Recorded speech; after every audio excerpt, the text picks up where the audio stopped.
Kisah Sunan Muria adu sakti untuk mendapatkan si cantik Dewi Roroyono. Sumber, https://kalam.sindonews.com/miftah. Yusuf Pati, gadis molek itu bernama Dewi Roroyono.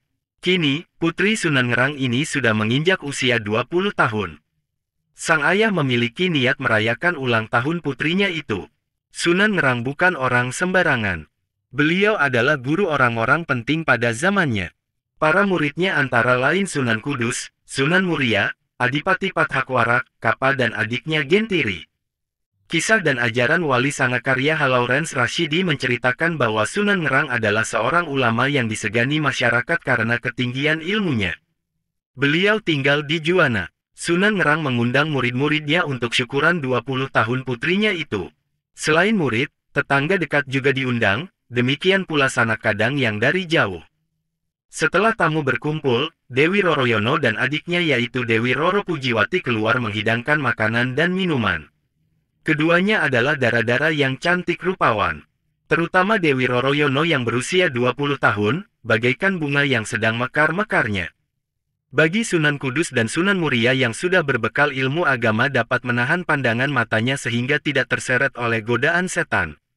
Tapi seorang murid Sunan Ngerang yang lain yaitu Adipati Pathakwarak memandang Dewi Roroyono dengan mata tidak berkedip menikmati kecantikan gadis itu.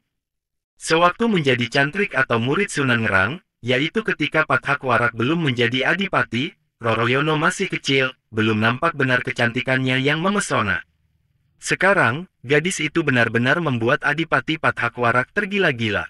Sepasang matanya hampir melotot memandangi gadis itu terus-menerus.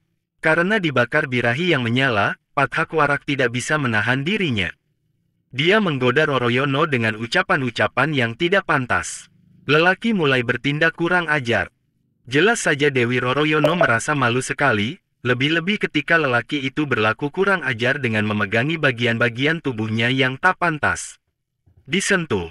Si gadis naik pitam, nampan berisi minuman yang dibawanya sengaja ditumpahkan ke pakaian sang adipati. Pathakwarak menyumpah-nyumpah. Ia naik pitam. Sementara para tamu menertawakan kekonyolannya itu. Hampir saja Dewi Roroyono ditamparnya kalau tidak ingat bahwa gadis itu adalah putri gurunya. Dewi Roroyono memilih lari masuk ke dalam kamarnya.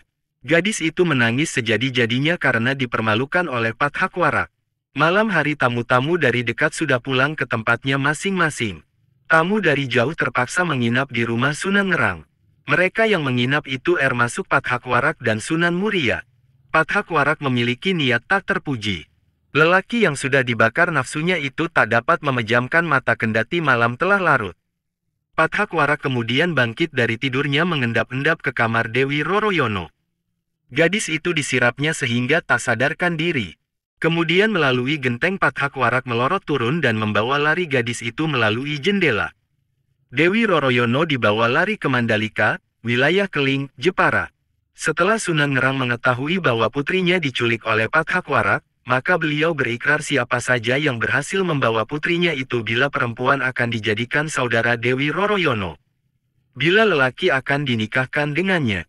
Tak ada yang menyatakan kesanggupannya. Karena semua orang telah maklum akan kehebatan dan kekejaman Pathakwarak.